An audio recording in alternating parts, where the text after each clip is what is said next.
Hi friends, welcome to my channel.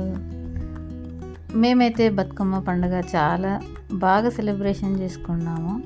Bathukamma పేరవడానికైతే మేమైతే ఎక్కువ మటుకు మా చెట్టు టేకు పువ్వు ఉండే, ఆ టేకు పువ్వునే మొత్తం తెంపి ఇట్లనైతే ప్రిపేర్ చేసుకుంటున్నాం. నైట్ అంతా ఇవన్నీ కట్టెలు కట్టేసినాము. నెక్స్ట్ డే అయితే పేరవడం అయితే తొందరగా అయిపోయింది. ఇలా టేకు పువ్వుతో చేసిన బతుకమ్మ చాలా లైట్ వెయిట్గా ఉంటుంది, బరువస్సలే ఉండదు. చూడ్డానికి చాలా చక్కగా కనిపిస్తుంది. ఇలా కట్టలన్నీ కట్టిన తర్వాత నెక్స్ట్ డే బతుకమ్మ పేర్చేటప్పుడే డైరెక్ట్ రంగులు అద్దుతూ బతుకమ్మ పేర్చేసాము. ఇవన్నీ కట్టలు కట్టిన తర్వాత ఇంతవరకు అయితే మాకైతే రెడీ అయ్యింది ఫ్లవర్ అంతా.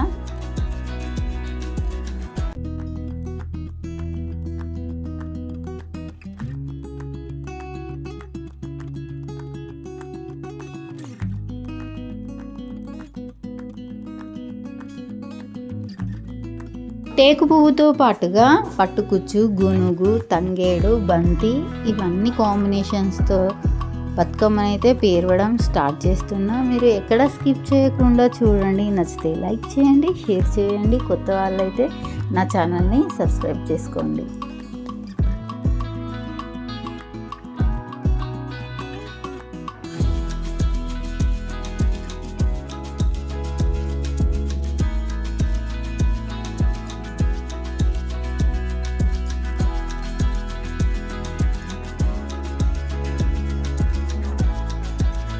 ఇలా బతుకమ్మ పేర్చిన తర్వాత మధ్యలో వీటికి ఉన్న టేకు విత్తనాలనే మధ్యలో పుట్టలో నింపి మళ్ళీ బతుకమ్మ పేరవడం అయితే స్టార్ట్ చేస్తున్నాను.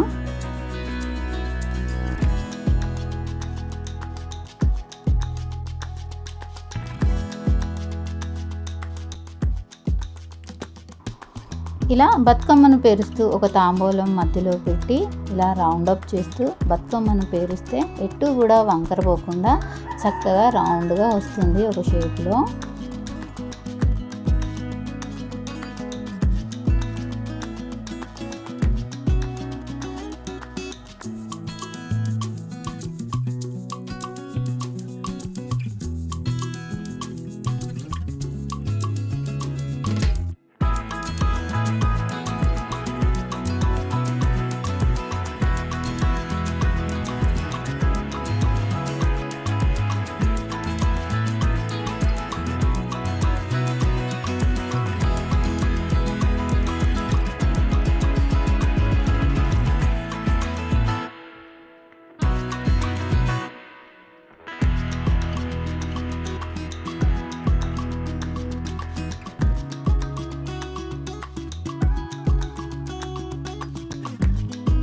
ఆల్మోస్ట్ బతుకమ్మ చేయడం అయితే కంప్లీట్ అయిపోయింది. అమ్మవారి విగ్రహానికి ఉన్న ఈ కుందన్స్ అయితే నేనే ఇవన్నీ గ్లూగమ్తోనైతే పేస్ట్ చేశాను. చూడ్డానికి చాలా అందంగా కనిపిస్తుంది అమ్మవారి విగ్రహము. దీన్ని నా షార్ట్ వీడియోస్లలో నేను అప్లోడ్ చేస్తాను, మీరు తప్పకుండా చూడండి. Thank you for watching.